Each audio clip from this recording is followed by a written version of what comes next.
चलिए चलते हैं दिल दहला देने वाली कहानी की ओर।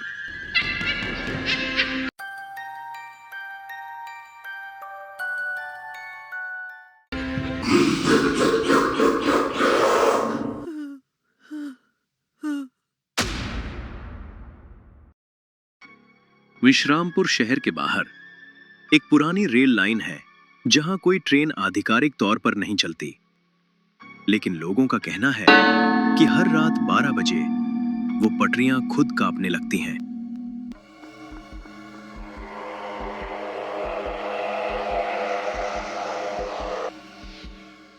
लोग कहते थे वहां से एक साबित रेलगाड़ी गुजरती है। रात के 12 बजे विश्रामपुर की पुरानी रेल लाइन पर एक ऐसी रेलगाड़ी आती है जिसमें चढ़ने वाले कभी वापस नहीं आते।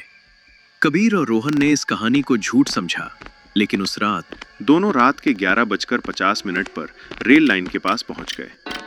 घड़ी की सुइयां धीरे धीरे 12 की ओर बढ़ रही थी और हर सेकंड के साथ उनका डर भी बढ़ रहा था। जैसे ही घड़ी ने 12 बजाए, अचानक चारों तरफ घनी धुंध फैल गई। हवा तेज चलने लगी और रेल की पटरियां हल्की हल्की कांपने लगी। धुंध के बीच से एक पुरानी टूटी फूटी रेलगाड़ी दिखाई दी। वो धीरे धीरे उनकी ओर बढ़ रही थी और उसकी आवाज बेहद डरावनी थी।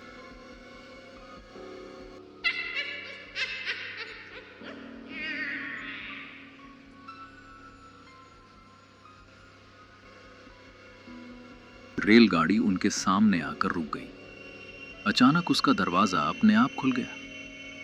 अंदर से एक गूंजती हुई आवाज आई।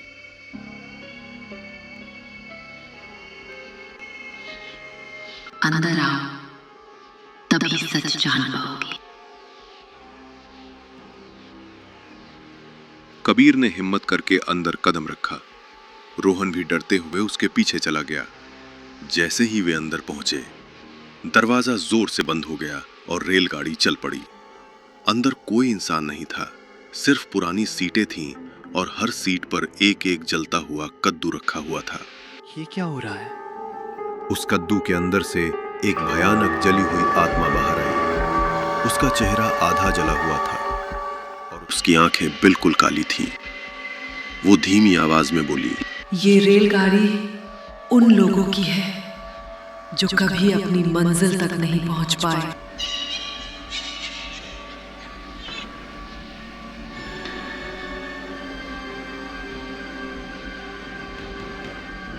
हमें यहाँ से निकलना है।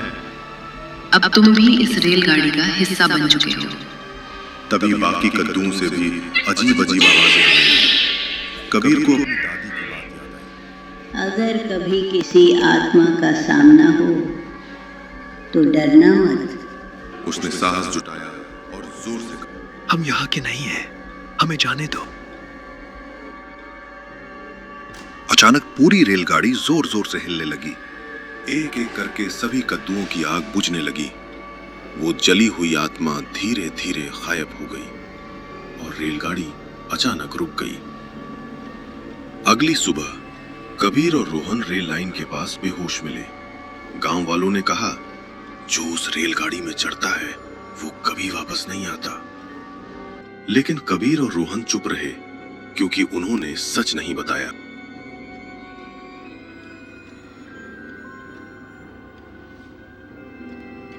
उस रात के बाद कबीर और रोहन की जिंदगी बदल गई थी।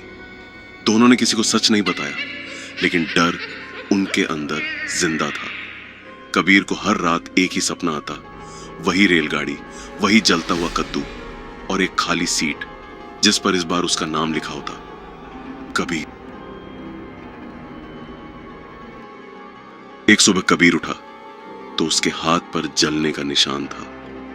वह बिल्कुल वैसा ही था जैसा उस जली हुई आत्मा का चेहरा।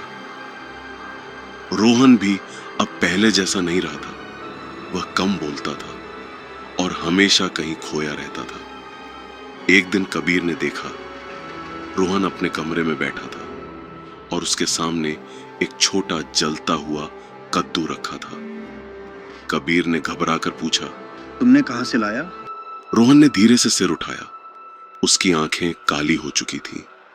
ये खुद मेरे पास आया है। उस रात कबीर को फिर वही आवाज सुनाई दी। वापस आओ।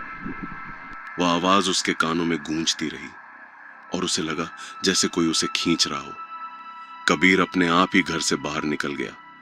उसके कदम अपने आप रेल लाइन की तरफ बढ़ रहे थे, जैसे कोई अदृश्य ताकत उसे बुला रही हो। जब वह रेल लाइन के पास पहुंचा तो वहां पहले से रोहन खड़ा था, लेकिन इस बार रोहन अकेला नहीं था। उसके पास वही जलता हुआ कद्दू हवा में तैर रहा था। रोहन धीरे से बोला, हम उस दिन बचकर नहीं आए थे। कबीर का दिल कांप गया। क्या मतलब?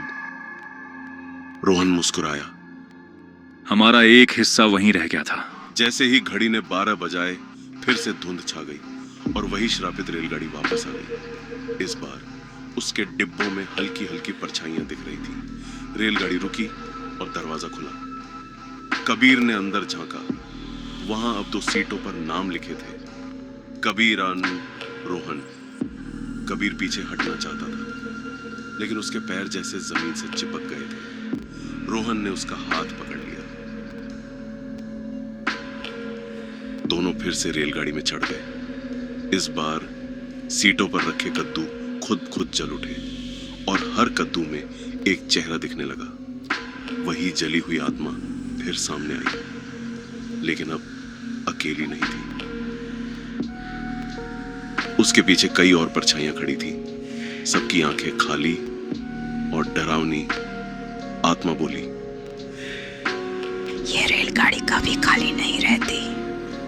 हर बार कोई ना कोई नया यात्री इसमें जुड़ जाता है और अब तुम्हारी बारी है। अचानक दरवाजा बंद हो गया। रेलगाड़ी तेज रफ्तार से अंधेरे में गायब हो गई। अगली सुबह रेल लाइन फिर से खाली थी, लेकिन इस बार गांव के 2 लोग गायब थे और रात के 12 बजे उस रेलगाड़ी के एक डिब्बे में 2 नए जलते हुए कद्दू दिखाई दिए। कहते हैं अगर किसी ने उस रेलगाड़ी को देख लिया तो एक दिन उसे उसमें चढ़ना ही पड़ता है।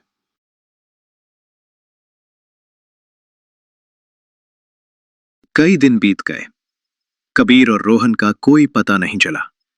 गांव के लोग डर गए थे, लेकिन कुछ युवाओं ने सच्चाई जानने का फैसला किया। उनमें से एक था अजय। अजय को कबीर के घर में एक पुरानी डायरी मिली। उसमें आखिरी पन्ने पर लिखा था, अगर हम वापस नहीं आए तो समझ लेना रेलगाड़ी हमें नहीं ले गई, हम पहले से ही उसके थे। अजय हैरान रह गया। इसका क्या मतलब है? डायरी के बीच में एक पुरानी फोटो भी थी, जिसमें एक रेल हादसा दिख रहा था। गांव के बुजुर्गों ने बताया 20 साल पहले उसी जगह एक भयानक ट्रेन हादसा हुआ था। उस हादसे में कई लोग मारे गए थे और उनकी आत्माएं कभी शांति नहीं पा सकी। अजय ने जब फोटो को ध्यान से देखा तो उसकी सांस रुक गई। उस फोटो में 2 छोटे बच्चे खड़े थे, कबीर और रोहन। अजय घबरा गया।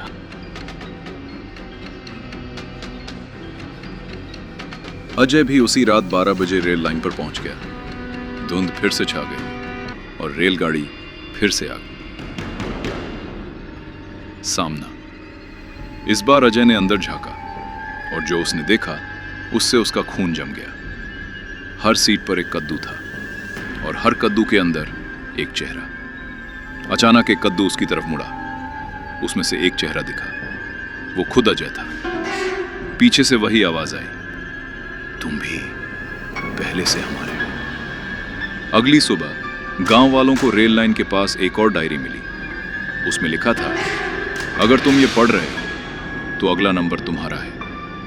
वो रेलगाड़ी किसी को पकड़ती नहीं, वो सिर्फ उन्हें बुलाती है जो पहले से उसके होते हैं। और शायद ये कहानी पढ़ने वाला भी एक दिन उस रेलगाड़ी की आवाज जरूर सुनेगा।